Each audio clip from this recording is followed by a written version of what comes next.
Welcome to Extension Out Loud, a podcast from Cornell Cooperative Extension. I'm your host, Paul Treadwell.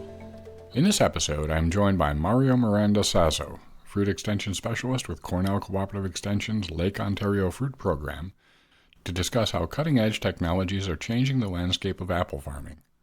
From drones creating detailed blossom density maps to precision spraying systems capable of targeting individual trees, the digitalization of orchard management is redefining how growers care for their crops. We explore how Cornell Cooperative Extension and Cornell researchers are working together to help New York's apple growers adopt these innovations, leading to improved yields, enhanced fruit quality, and more sustainable farming practices. Join us for this fascinating look at the future of apple farming, where technology meets tradition in New York's orchards. With the digitalization of what is happening in the orchard. So, for example, Bloom, when the drones are going to fly, they were thinking to fly the drones in Italy on yesterday. This is a company from the Netherlands. So they're coming from the Netherlands to fly the drones because they have the most advanced technology to produce blossom density maps. At the orchard Bloom, they can scan the orchard from above, and you can see what are the trees that are in bloom and what are the trees that are not in bloom or have less bloom than other trees. Is it infrared or is it just straight photography? It's photography. Okay. So it's photography. And they have an algorithm. They process the pictures, and they are able to stitch all the images, and they are able to come out with the blossom map density in a PDF file. That blossom map, does that indicate potential future harvest? Indicate many things. Okay. But the development of the technology in the way how we have some area of the block with blossoms, another area with less blossoms, is that the initial fruit set also is different based on the initial blossom density. Based on the initial fruit set, low, medium, or high, in each tree, we can apply the plant growth regulators in a variable rate spraying mode.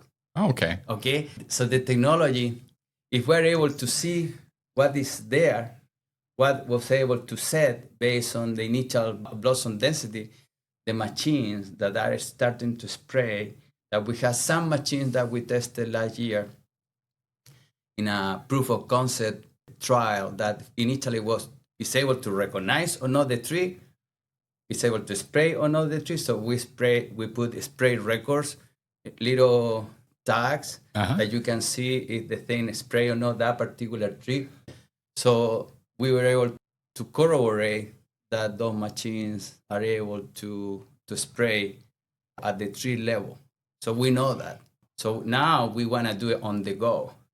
Right. This year we want to do it on the go. So we want to spray and do variable rate spraying of those little fruitlets to be able to control the initial crop load. So that is kind of the idea.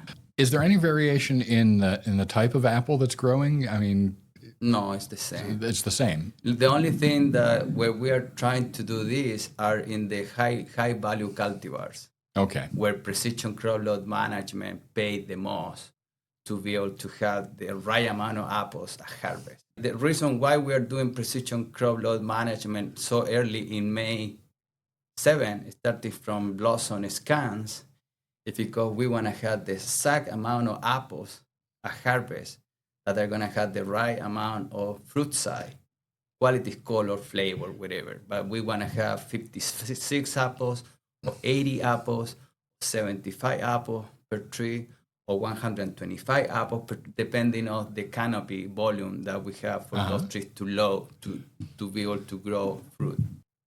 You mentioned 50, 75, 125 as apples on a tree. Depending on the tree age. Okay, so depending on how big is the tree, is how much apple we can crop in that particular tree.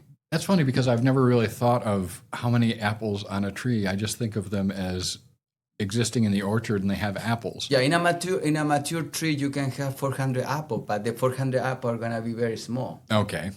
In the same tree, through precision crop load management, perhaps you can have 260 apples that are going to be bigger and they're going to have better fruit quality. So it's a question of managing the initial fruit set or managing the initial blossom density, almost from blossom. In reality, we start from pruning. Okay. Managing the crop load.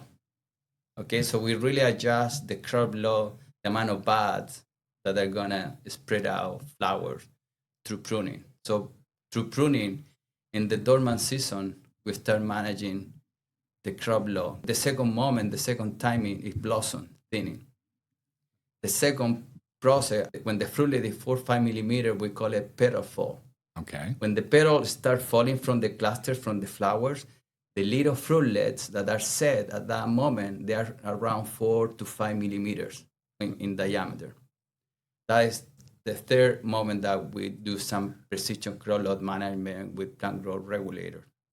After that, we have the fourth window that is around 8 to 9 to 10 millimeter fruit size, where the fruitlets are the most sensitive to the plant growth regulators.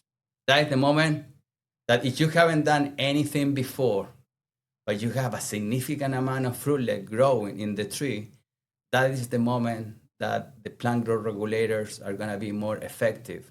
Okay. Because those fruitlets are growing to such high rate of growth that are very sensitive to the chemical. You don't want all the fruitlets to be able to continue growing. You want them to upsize. It's essentially a chemical pruning of the tree? It's a chemical process. Okay. With the exception of the traditional pruning or dormant pruning. That is by hand. Yeah. But the rest started from bloom, petal fall, 8 to 10 millimeters, and rescue thinning, that we call it, that done at the 16 millimeters. Beyond 16 or beyond 20 millimeters, it's very difficult to drop a fruitlet with chemicals. Okay. The only way to drop it is with your hands. So that is called hand thinning. So the chemicals that are used. Now, whenever we think of chemicals, we think of dangerous things. Some of us do. Anyways. Yes, of course. So what are these chemicals?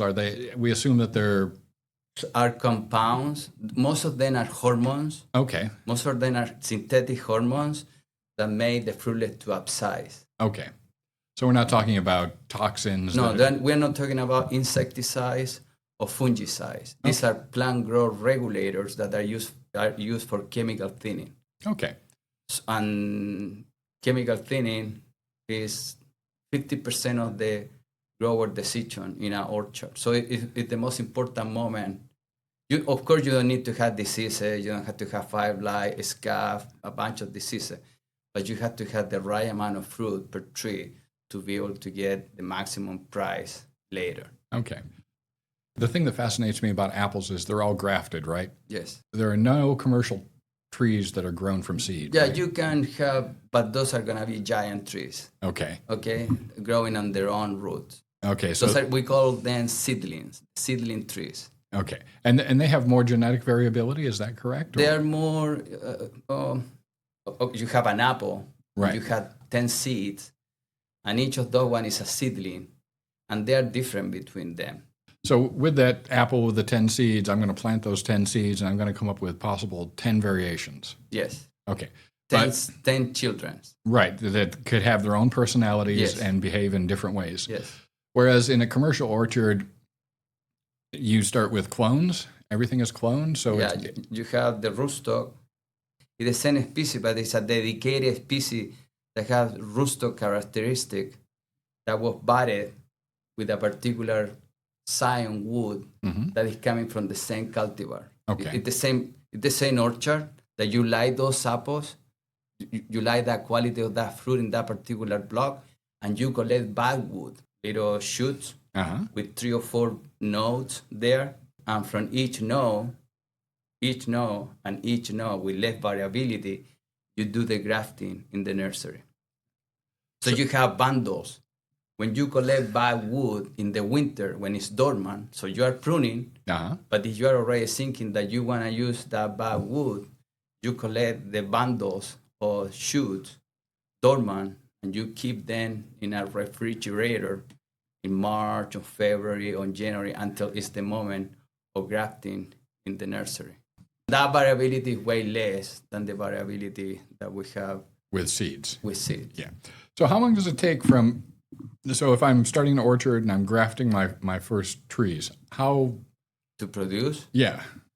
So today, with that dwarfing rootstock, when you are using a dwarfing rootstock, and the way how we do high density planting today, that dwarfing rootstock is also very precocious. Okay, and it's able to give precocity to the scion wood that was grafted. Okay. Okay, so when you had the rootstock phase now in May, planted now in the field, in the rootstock, in the nursery, you had the rootstock. That rootstock is gonna be budded in late July, early August. The bud is gonna sleep during the winter of 2026, and it's gonna grow in 2026, next year. That year, the tree can be finished, the tree can be dig out, the tree can be planted, and the tree can even bloom the first year in the orchard. So some rootstocks are so precocious that even in the nursery phase, sometimes the apple tree, the scion wood can bloom a little bit. Wow. And so that... But that is influenced by the rootstock. Okay. But that doesn't mean that you can start producing apples right away. It's going to take... So you can bloom, you can bloom, but many times our recommendation, or my recommendation, or Terence Robinson's recommendation, our Cornell recommendation, are to deep blossom in the first year. Okay. We don't want the tree to spend so much energy in blossom, fruit set, growing the fruit, because what we really want is to grow the tree the first year, even though we could have 15, 12 apples, 8 apples per tree.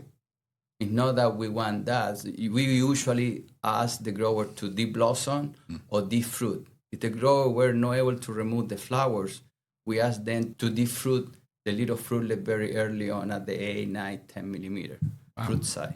Okay.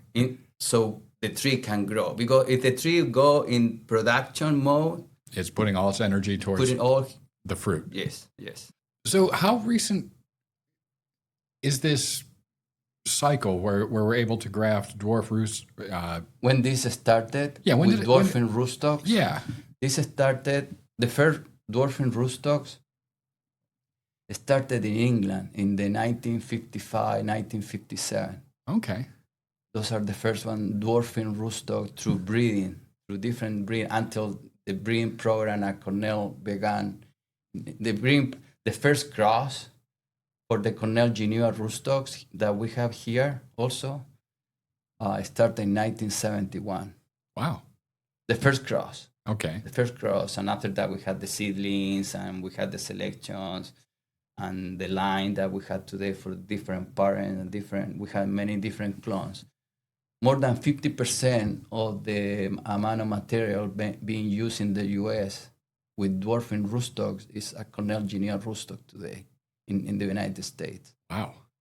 So of the 9 million trees, 10 million trees being produced in the U.S., like at least 50% of those one. So the M9 rootstock, M9, that is the traditional, the M9 coming from England, have been replaced because it's a technology.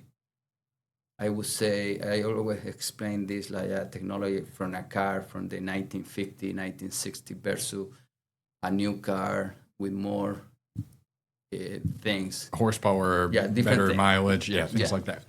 So if I wanted to start an orchard, how do I go about getting the rootstock from Cornell? Or do I just, is it so... So you have to, if you are a grower, if you want to start an orchard with Cornell Geneva technology, like a grower, you had to buy the trees. And the trees that are being produced with Cornell Geneva technology are some nurseries who had the license to sell Cornell Geneva rootstocks. So most of those nurseries are located in Washington State, in the Pacific Northwest. Wow.